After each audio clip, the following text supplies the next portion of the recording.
Imagine a world without cities. No glowing lights on the horizon, no homes, no roads, no warmth beyond a fire made by hand. Just endless snow, endless silence, and danger lurking in every shadow. This was Earth over 50,000 years ago, a frozen, merciless wilderness where the air itself could kill, and survival was a daily war. In that brutal age, humanity wasn't shielded by machines or comfort. Every step was a fight, every breath a risk, and yet, not everyone just survived. Some thrived. In the heart of Ice Age Europe, one remarkable species emerged from the cold and chaos, not just scraping by, but rising above. They were taller, stronger, sharper. The Cro-Magnons, our ancestors, the first modern humans of Europe. While others, like the Neanderthals, slowly vanished into history, the Cro-Magnons rose to dominance. This is the forgotten chapter of HumanEvolution, the story of endurance, power, and the fall of rivals. They weren't myths. They weren't monsters. They were us. Cro-Magnons walked this earth with flesh, blood, and bone, not as cavemen, but as pioneers of the human future. They weren't brutish or hunched. They stood tall, fully upright, their bodies forged by nature like living machines of survival. Their skulls were rounder, their faces flatter, their chins prominent, not crude or primitive, but strikingly modern. If you saw one today, wearing jeans and a jacket, you might not even blink. Because they still live in us, genetically, physically, spiritually. They were the prototype of modern humanity, and they were exceptional. The average Cro-Magnon woman stood around 5'4", the men, often well over 5'9", with some towering at 6'3" or more. Their clavicles were 25% longer than ours, giving them broad, powerful shoulders. Their bones were thicker, denser, built to endure. When scientists compared their mass to ours, they found something incredible. Cro-Magnons had up to 20% more body mass, and most of it was pure muscle, but their strength wasn't for show. It was their lifeline. In a world of sub-zero winds, predators with saber teeth, and mammoths that weighed as much as school buses, strength was survival. Their bodies tell the tale. Fused neck vertebrae from years of strain, broken bones that healed over time, skeletal scars from countless battles. Every injury was a story etched in bone. One Cro-Magnon woman bears a massive injury to the skull, likely a brutal blow. Yet the bone had started to heal. She lived through it, because survival wasn't a choice. It was the only way. And then, there's Cro-Magnon 1, the first of his kind ever discovered. He wasn't a mighty warrior. In fact, he suffered from a rare genetic disorder, with tumors riddling his body. He lived with pain, likely for decades. And yet, he survived well into what was considered old age, possibly over 40 years, in a world where most didn't make it past their 20s. That alone is extraordinary. Cro-Magnon 1 wasn't just a fossil. He was a symbol, a living testament to human resilience. These early humans didn't just walk through the Ice Age. They endured it, shaped it, and left behind a legacy written in bone and fire. They were more than survivors. They were champions of adaptation, bearers of evolution's torch. And somewhere deep in your DNA, their fire still burns. These weren't your average hunters chasing rabbits through the brush Cro-Magnon went after. Giants, wild horses charging across icy plains, reindeer herds with antlers like spears, massive bison, agile ibex on cliffs in E7, the legendary woolly mammoth, towering and dangerous frozen carcasses recovered from ancient tundras still bare, the marks deep punctures from stone-tipped weapons expertly placed. These weren't lucky strikes. They were deliberate, precise Cro-Magnon hunted in coordinated groups using strategy and skill. And when necessary, they didn't shy away from apex predators, either leopards, cave lions, even bears. They were monster hunters in every sense of the word. Don't mistake ancient for primitive, because the Cro-Magnon arsenal was anything. But they crafted an entire suite of specialized weapons, each one tailored for precision and power: spears, for close encounters, clubs to crush bone, atletless spear throwers that extended reach and velocity, javelins to pierce from a distance, Sharp blades carved from stone and bone nets to entangle prey, even boomerangs. Yes, boomerangs, to distract or wound. And according to some theories, they may have even pioneered early versions of the bow. Every tool served a deadly purpose. Nothing was random. These weren't just hunters, they were engineers of survival. The weapons Cro-Magnons wielded weren't reserved for beasts alone. Sometimes the deadliest enemy wasn't a predator but another human. Archaeologists have uncovered the sign skulls fractured from blunt impacts, vertebrae, cleanly sliced by sharp tools. One individual suffered a brutal strike to the face, likely delivered by another Cro-Magnon. He didn't die instantly. The wound lingered unhealed. His final days were spent in pain. Other remains revealed trauma, consistent with brain hemorrhages, evidence of violent targeted attacks, and then comes the darkest chapter of all, where violence crossed the line into something far more disturbing. Deep within a cave in ancient England, archaeologists uncovered a killing scene frozen in time. Human skulls 15,000 years old had been carefully carved into bowls. Other bones were split, scraped clean, even chewed marrow sucked dry like it was meat from a feast. This wasn't symbolic. This was survival or something darker. Among their remains were children. Their tiny bones showed the same markings: scut, broken, consumed. We often imagine early humans as noble survivors. But in this cave, that illusion shatters, because these were modern humans just like us. And yet in the cold silence of the Ice Age, they were not always humane. Did Cro-Magnons kill the Neanderthals? It's a question that haunts the frozen pages of prehistory.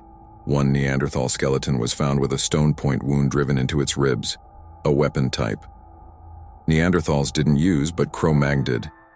It wasn't just the injury, it was the angle, the force, the intent. Then there's the jawbone Neanderthal, cut and carved in ways eerily similar to how Cro-Magnons processed deer. Was it an act of cannibalism, a ritual sacrifice, a war trophy to mark dominance? The bones don't speak clearly.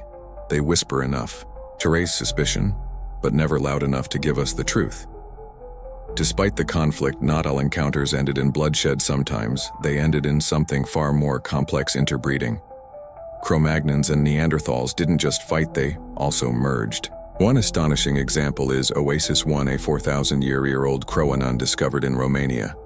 His DNA revealed a shocking truth: 9% Neanderthal ancestry. That means a grandparent or even a parent may have been full Neanderthal, and it wasn't just in the genes. Some ancient skulls show subtle traits: elongated shapes, robust brows of their Neanderthal kin. In the end, the line between them wasn't as clear as we once thought. They were enemies, they were allies, they were family. The Ice Age didn't just shape the land, it reshaped the people who lived through it. As conditions grew harsher, the Cro-Magnon body began to change. Some of their once robust traits softened: narrower bones, lighter frames, but their strength never vanished. It evolved. Their jaws remained powerful, designed to crush tough roots, crack nuts, and tear through raw meat. Their teeth brought durable tools in their own right, and their brains, astonishingly, grew even larger than ours. Not just in size, but in complexity. These weren't mindless survivors. They were thinkers, innovators, and adapters, shaped by the ice but never broken by it. The Cro-Magnons weren't just physically powerful, they were mentally formidable. Their brain capacity averaged 10,514, significantly larger than today's human average of 1,350. But it wasn't just size, it was function. Their occipital and frontalos, responsible for vision, planning, and decision were particularly well developed. They didn't just react, they reasoned, they imagined, they strategized. Over 40,000 years, they gave rise to 5 distinct cultural traditions, each marked by evolving tools, art, and social complexity. These weren't cave dwellers in the dark, they were the first sparks of civilization. The Cro-Magnon weren't just brute force hunters, they were tacticians. They studied nature like a battlefield. They observed animal behavior, tracked migration routes, and used the land to their advantage. Entire herds were driven toward cliffs or trapped along riverbanks, sufficient calculated collective. They set up seasonal camps based on food availability, moving with the rhythms of the earth, and their knowledge didn't stop with meat. They identified and harvested over 150 types of seeds, fruits, nuts, and starchy roots. They weren't just surviving. They were mastering the seasons, turning instinct into strategy and survival into science. Before humans farmed the land or built cities, they formed a bond with something wild. The wolf Cro-Magnons may have been the first to domesticate dogs in Belgium. Archaeologists uncovered the remains of a 36,000-year-old puppy features, showing the earliest signs of domestication. But the deeper story lies in a burial site, a Mana woman and a dog laid to rest together, not for ritual but for love, for companionship, for loyalty that endured even in death. These animals weren't just tools. They were family guardians, by night hunting partners by day. The bond between human and dog may have begun here in the ice and fire of prehistory, when shelter meant the difference between life and death. The Cro-Magnons became architects of survival. They didn't just hide in caves. They built. Using the bones and skulls of mammoths, they constructed sturdy frames. Then they covered them with animal skins, grass, and packed earth for insulation. These were no crude huts. They had structure-defined zones for sleeping, cooking, working. Fires burned in the center, their smoke rising through primitive vents. The design was intentional, the layout efficient. In a frozen, unforgiving world, every inch had a purpose. These weren't just shelters. They were homes carved from extinction. The Cro-Magnon were no isolated wanderers scattered across a frozen wilderness. They were part of a vast, interconnected web. Evidence shows they traded across distances of more than 200 kilometers, exchanging flint for blades, ochre for body paint, shells for ornaments, and ideas for survival. This wasn't just barter, it was culture in motion. They built relationships between tribes, passed down knowledge and shared innovations across generations. They spoke, they signaled, they gathered. Long before written language, they were already communicating across landscapes. They weren't just surviving together, they were building the first threads of civilization. Beneath the muscle and the survival instinct, the Cro-Magnons had something deeper: soul. They painted their bodies with red ochre, turning skin into canvas. Scars became symbols, tattoos told stories, piercings marked identity or tribe. And when they found a cave wall, they didn't just shelter under it, they transformed it. They painted wild horses, mammoths, lions, visions of their world, rendered with precision and awe. Some of the greatest art in human history was born in darkness, lit only by fire, and then came sound flutes from bird bones, drums made from skin, and wood buzzers that whirled through the air. Their art spoke not just to the eyes, but to the spirit. So what happened to the Cro-Magnon? Did they disappear? Were they lost to time, like so many others? They didn't vanish. They became us as the Ice Age tightened its grip and other human species faded into extinction. The Cro-Magnons adapted, they changed, evolved, and endured. Their bones became our bones. Their fire still burns in our blood, and maybe, just maybe, every time we pick up a brush, build something with our hands, write a story or hum a tune, that creative spark isn't just human. It's Cro-Magnon alive again, echoing through time.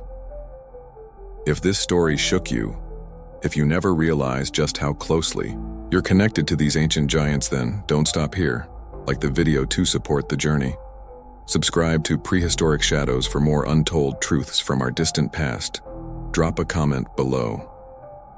What do you think truly happened to the Neanderthals? Were they conquered, absorbed, or simply forgotten? Join us as we dig deeper, question the myths, and illuminate the shadows of prehistory. Because the past isn't dead, it's buried, waiting to be uncovered.